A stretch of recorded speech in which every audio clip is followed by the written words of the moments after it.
In the context of memory searching or game hacking frameworks, getSelectedResults is used to retrieve the results that the user has selected from a list of previously found memory values. It returns these results as a table of objects where each object contains at least two key value pairs, the memory address of the result and the value stored at the given memory address. If no results are selected, it may return nil, so it's common to use a fallback to avoid errors when dealing with the results. The example initiates a memory search for the value 100 in the game or application memory with the data type dword.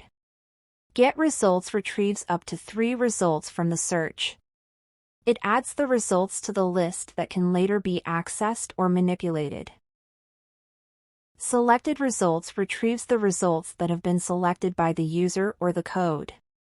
The, or curly brackets, ensures that even if no results are selected, it will be assigned an empty table to prevent errors.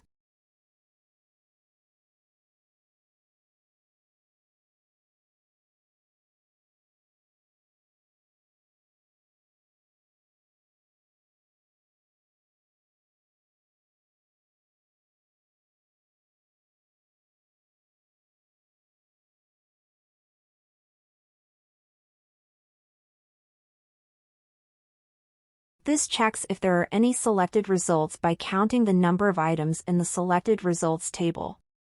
If there are more than 0, it proceeds to print the number of selected results.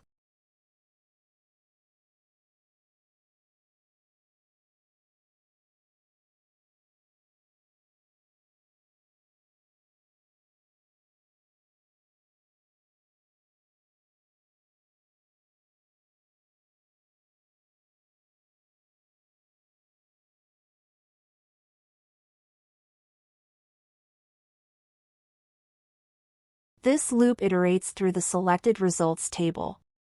The iPairs function returns both the index and the result at each iteration.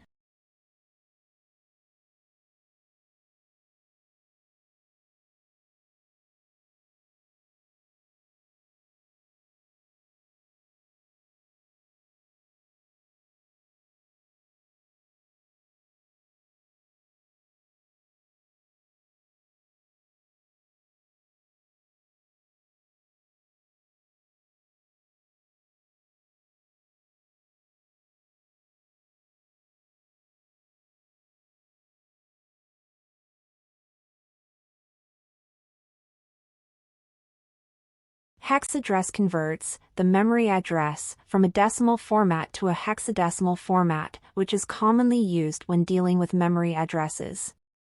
The print function displays the result in a readable format, showing the index of the result, the address in hexadecimal, and the value stored at that address.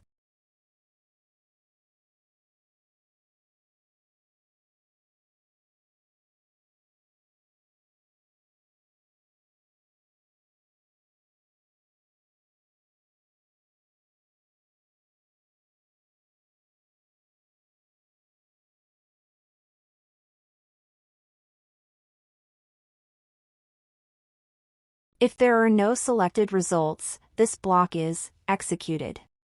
It outputs a message stating that no results were selected.